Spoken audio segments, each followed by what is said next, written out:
Thank you, Chris. It's an honor to be with you all tonight. This is actually my first time doing a banquet with Ruth Harbor, but I've picked a lot of weeds, painted a lot of things at the Carlisle home.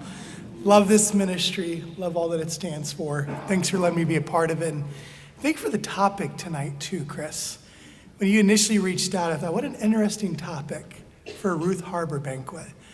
And as I reflected, I couldn't think of a more appropriate topic. And what do I mean by that? So the Bible teaches us a lot of truths. One of those truths is that God made three institutions: the family, the church, and the government. And a ministry like Ruth Harbor really does touch all three of these. And in reality, our life is touched by all three of these. I look at the institution of the family, I think if there's a primary area you all are laboring, it's there.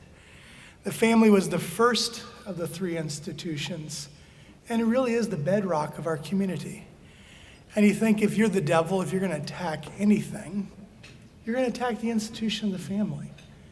And we don't have to look very far or very far back, even in human history, to see this has been true really since creation. And the number one fundamental thing to determine if a community is healthy or not is what does the family structure look like. And so often it's easy to get caught up in brokenness. What a ministry like Ruth Harbor teaches us is that transformation truly is possible. That what is broken does not have to stay broken. Because as believers in Jesus Christ, for reasons above our pay grade, we're placed here in the state of Iowa at this time, there's a profound belief and understanding that we have that transformation is possible. Transformation has a name. It's not an idea. It's not a program. It's a person. It's the person of Jesus Christ. And Jesus Christ has been bringing transformation, bringing about God's plan of restoration ever since Adam and Eve fell in that garden. And just one story can move us to tears, right? Like we enjoy stories of transformation because deep in our hearts we know it's possible. So think about the institution of family. Yes, it's been under attack. Yes, it's broken. But yes, there are many stories of healing. So we're going to hear from our governor tonight. She comes from a different institution, one that well predates our U.S. Constitution, and one that has taken many forms in the over 200 countries in the world, and that's government. And God instituted government, most theologians say somewhere around Genesis 9. I am not a theologian, so I won't tell you where. But I'll tell you this. Government is a gracious gift given to us by God. What do I mean by that? Government brings order in a world of chaos. Government, and it blesses everybody. It's a unique institution. Romans 13:4 says government is God's servant for your good. Boy, as Westerners, we don't think that way that often, do we? We have like this spirit in us, like we almost feel like we have to criticize government. But that's not the heart of God in the Bible. And keep in mind, Romans 13:4 was written during a pretty wicked emperor of the Roman Empire, but God still said government's God's servant for the people's good. And I look at the state of Iowa, once again, this is where God has placed us. Government is the only institution created by God that's designed to serve 3.1 million people. That's what it does, regardless of your background, where you're from, simply because this is where you live, it serves you. And think there are 3.1 million stories like we heard tonight. Each of you are a story. Is this institution perfect? No, it's ran by people. Anything ran by people is not perfect, but it's good. And for reasons above my pay, I came to know Christ at the age of 23, always loved government. I'm so glad God's repurposed me in this institution. My job is where church and state meet. And they always say at the dinner table, you're not supposed to talk about politics or religion. And that's all I know how to talk about. So I know how to make a spicy Thanksgiving dinner. But it's remarkable what's key with government, though. There's two universal truths that we know in the church that put severe limitations on an institution of government, that if we leave it by itself to address all of our problems. One fundamental truth is that people are physical and spiritual beings. We know that to be true. We know it in our own lives. When we are physically not healthy, it takes a toll on your soul, doesn't it?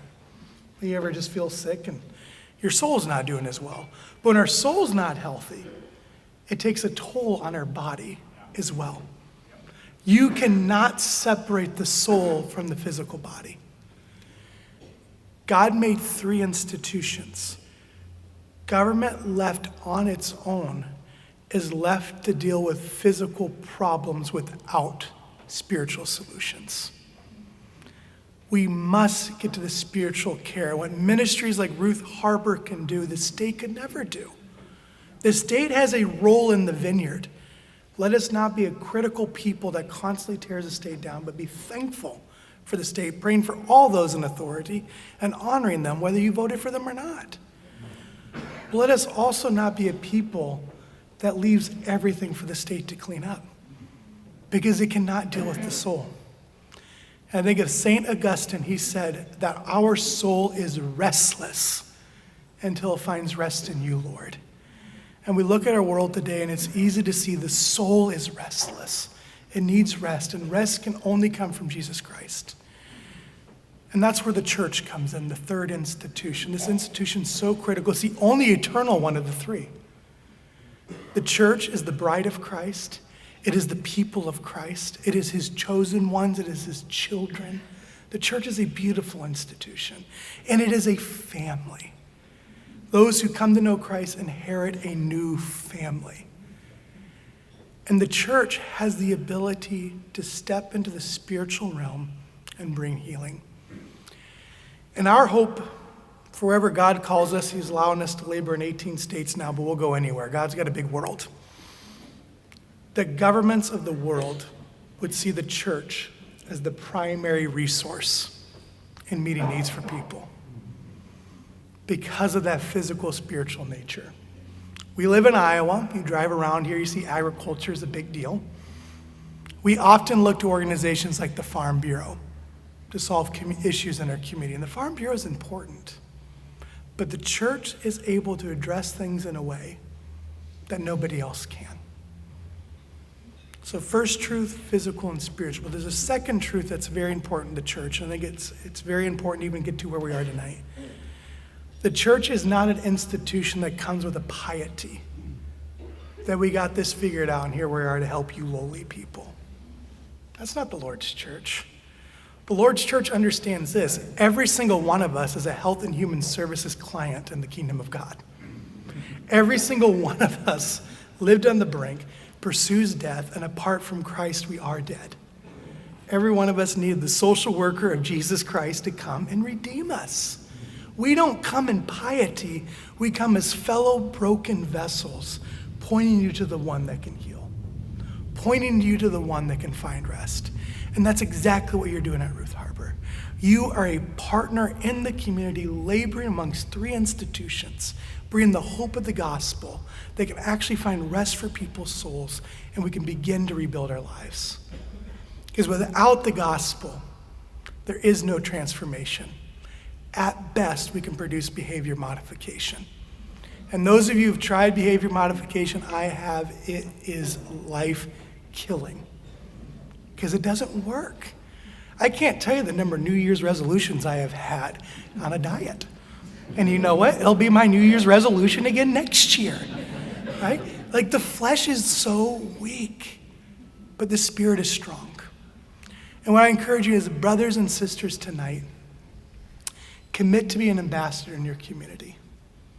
You can bring restoration to any people's lives. In fact, Christ has charged you to do it. You're already doing it right now, supporting a ministry like Ruth Harbor. Choose to be an ambassador. Choose to be the messenger of transformation. God still has the same message to this world today. He has not returned. His message is be reconciled to God. And that will remain his message until you and I see Jesus come. And when's that day? It's way above my pay grade. And it's above all of yours too. But we must choose to be ambassadors and see the value of these three institutions, but understand the church is the epicenter of it. It's the only one that's called Christ's bride. And it's the only one that'll be here for eternity long after the governments of the world pass. So let's be ambassadors.